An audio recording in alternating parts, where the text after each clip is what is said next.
Paul and Stephen both happily accepted offers to work as retail assistants at Brannigan's department store. Though the jobs were in retail, they were at one of the most reputable stores in the area, where jobs were hard to come by. For Paul, success here could mean the difference between starting a career or relying on welfare. Paul, of course, was frustrated when he didn't land the coveted computer job, especially after seeing Stephen get it. Instead, Paul was assigned to sell fashion clothes. It wasn't what he had hoped for, but a job was still a job, so he had to make do. On his first day, Paul and Stephen nervously waited in the staff room. As often happens in workplaces with large staffs, the other employees ignored them. Eventually, Stephen's boss arrived, introduced himself, and took Stephen away to sort out his uniform. Paul, feeling miserable, waited for his own manager to show up. When she finally arrived, she called out, "Excuse me, is Paula Jones here?" Paul raised an eyebrow. "If you're looking for a new starter, I'm Paul Jones," he replied, amused by the mistake. The manager looked down at him with disdain. Paul immediately thought, "Oh no, I didn't get the job after all." The manager seemed confused. "I think there's been a mix-up. If you're Paula, we have a problem." It quickly became clear that they had mistakenly sent him the wrong job offer. The mix-up made sense. Paul Jones was supposed to be in fashion, not Paula. Humiliated, Paul slouched in his chair. He was certain he'd be asked to leave soon, wondering how much more could go wrong. The manager returned with a slightly softer expression. "I spoke with HR about your employment conditions, and, well, looking at you, I see what they meant. Did you bring a bag? It's okay, though, you're Paula if you get what I mean." Conditions? Paul wondered aloud. "No, I didn't bring anything." "Doesn't matter. You can't go out onto the shop floor today, though. Let's just get you set up for your uniform." Kim, the manager, led Paul to the stockroom, where she started sorting through boxes. He had expected to store his things in a locker, but she handed him a form to acknowledge the receipt of various items. The form listed different clothing options, including women's skirts, blouses, and dresses, along with men's shirts, ties, and trousers. Paul hesitated when he noticed that the form indicated he was to receive 2 skirts, 2 blouses, and 2 dresses. Confused, he waited nervously for the delivery of his first item. When the package arrived, Paul was unsure whether it contained pants or not. The same uncertainty followed with the next few packages. Finally, the last package was unwrapped. To his horror, it was the Brannigan's standard issue dress. The manager was wearing the same style, and Paul immediately recognized the fabric. He also received the lightweight jacket worn by the female staff, not the thicker one meant for men. Frozen in shock, Paul stood motionless. Is this some kind of joke? Or a test, he thought. Where do you want to put these? The manager asked. Of course, in your locker, she replied, almost as if it were obvious. But is this my uniform? Paul asked, feeling more and more confused. Check the form, she said. It says 2 dresses, 2 skirts, and 2 blouses. This is exactly what you've got. Paul was left in complete bewilderment, questioning why he was required to wear a skirt at all. The dress, or a skirt and blouse, were mandatory attire for all female staff members.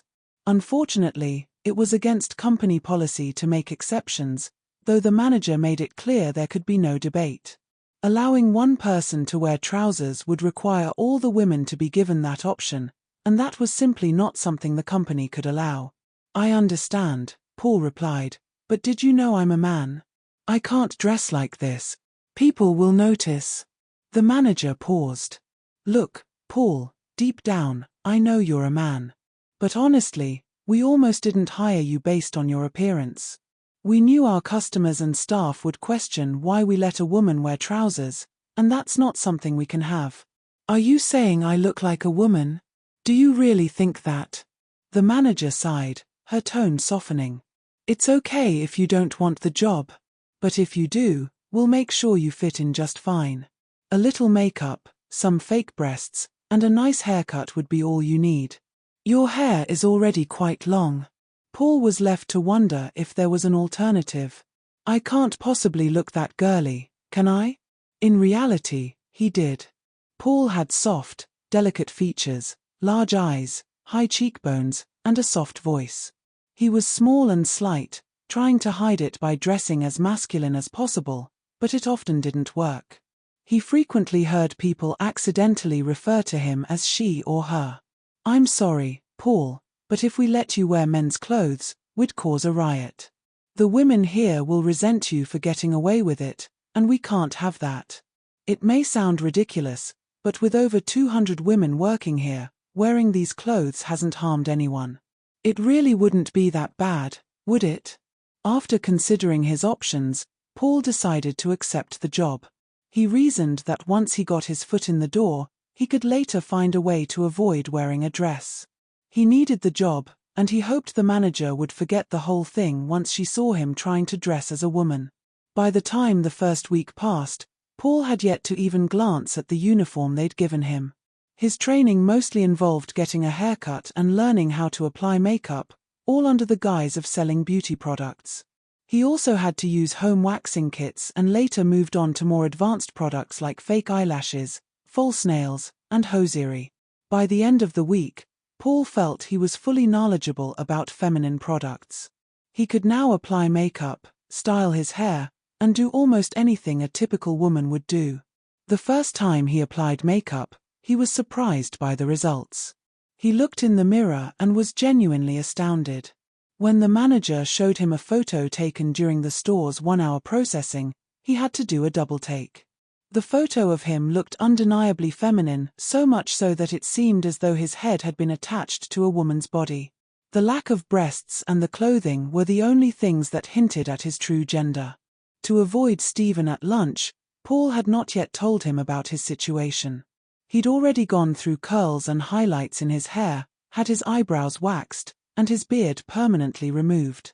Even without the beauty regimen, he figured Stephen might still notice something different, but it didn't seem to faze him much. Now, all Paul needed was to buy a pair of 3-inch heels and practice walking in them. His life as a female employee at Brannigan's was about to begin. When Paul went to buy the shoes, the experience was a little awkward. The assistant seemed confused when he entered, unsure if he was a man or a woman. "Can I help you, miss?" she asked, pausing when she saw Paul's uncorrected appearance. "Yes, I need a pair of shoes for work," Paul said, feeling a little embarrassed. "They need to be fairly fashionable, as I work at Brannigan's." "What shoe size are you?" the assistant asked. "I think I'm a size 6, Paul answered. "Well, 3-inch heels are quite in right now. Would you like to try these on?" she said, offering a pair of shoes.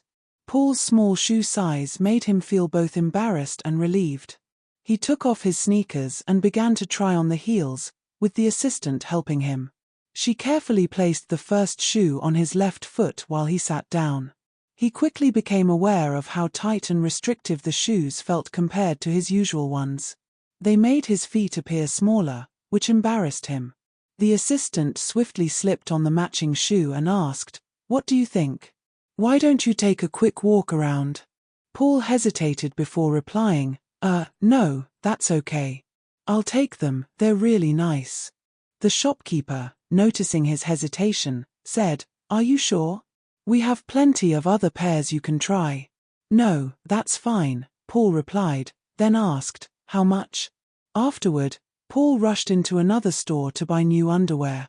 Without much thought, he grabbed a 36C Wonder bra and matching underwear, not caring that they were uncomfortable or not really necessary. He bought 5 sets of each, along with a suspender belt and nude stockings. Though he hadn't fully accepted that he would need to wear these items daily, he couldn't ignore the fact that his sense of masculinity was fading. After a week of awkwardness spent around women, all he had to look forward to were weekends in high heels and years spent in skirts and dresses. He realized that even if he worked his way up to management, as long as he stayed at Brannigan's, he would be known as Paula, not Paul. If anyone ever found out he was actually a man, his career would be ruined. He also realized that since Paula was officially employed, any references would refer to her, making it seem like Paul had never held a job. This meant that when he eventually left Brannigan's, he would have to use the name Paula when applying for new positions. When he got home, he immediately took off the shoes and put them aside. He planned to save the rest of the items for Monday morning. Once again, he was struck by how small the shoes made his feet look, but that wasn't his main concern. It was how difficult it was to move in them. He practiced walking in them all weekend, relieved by Sunday night when he finally felt confident enough to walk to work on Monday. The next morning, as soon as he opened his eyes, he began to sweat with anxiety. He knew what he had to do, but he wasn't quite ready to face it. He began by removing the bra, underwear, and stockings. He slid into the panties first, feeling how different they were from his usual boxers, delicate, small, and unmistakably feminine. Then, he struggled a little with the bra, but eventually managed to fit the soft breast forms and secure the straps. The weight pressing against his chest and the strain on his shoulders confirmed how unnatural it felt. Next came the stockings and suspender belt. He carefully rolled each nylon stocking up his legs and attached them to the tiny tabs. Even though they were uncomfortable, he couldn't help but notice how feminine his legs looked. While dressed in the uniform, Paul caught sight of his reflection in a full-length mirror, noticing the unfamiliar appearance of a woman in her underwear. He walked to his closet, pulling out the last few pieces of clothing, already feeling strange sensations throughout his body. The clothes pressed against him, forcing him to stand upright with his shoulders back. He dreaded the thought of what was coming next. As he slipped his arms through the blouse sleeves, a slight swooshing sound accompanied the movement. He realized the blouse was buttoned incorrectly and, to his surprise, he had to button it around his chest. It was clear that he'd need time to adjust to having this new, unnatural protrusion constantly reminding him of his femininity, an emblem of submission.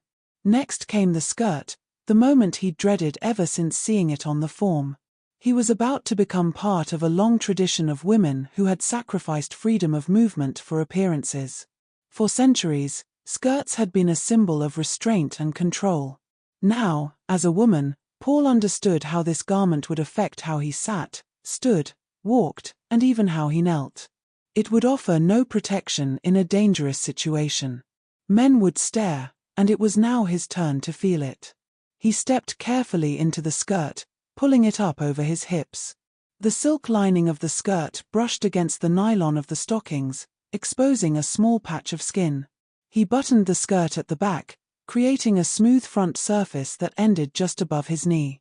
Though the fit was as expected, it seemed to go well with the underwear he'd worn earlier. Despite the discomfort, the sensation of the stockings, bra, and other items seemed to leave him with a strange sense of weightlessness. Finally, he put on the high-heeled shoes. After a few steps, he realized that the heels, stockings, and skirt forced him to move slowly and with more delicate steps, swaying his hips. Without pausing, he applied his makeup, his hands trembling as he worked. He styled his hair into the curls his boss had admired. A few tiny stud earrings, rings, and a delicate silver necklace completed the look. When Paul saw his reflection in the full-length mirror, he lost his balance and fell to his knees. It was hard to believe the reflection staring back at him was truly female. "Oh my God, I really am Paula Jones. I'm a woman," he thought, in a strange trance. He began gathering his male clothing into a large pile, eventually stuffing everything into a black garbage bag. With everything packed, he went outside and set the pile on fire. As the clothes burned, Paul realized how foolish he had been to give in to a moment of complete self-defeat. With no money and no way to return to his previous life as a man, Paula stepped outside and began the short walk to work. "I'm stuck as a woman now. I'm going to be a woman for the rest of my life," she thought. By now, nearly all traces of manhood had disappeared. As she walked, she felt the breeze between her legs and noticed the glances of men she passed. She no longer complained. When she arrived at work, the manager greeted her. "Glad to see you've made the change, Paula. How about doing a catwalk show? There's a dress I know you'll look gorgeous in." Paula smiled and agreed. She spent the rest of the day at work and later chose a casual dress to wear that evening when she went home. Thanks for watching. Be sure to check out Patreon for more content and early access to YouTube videos.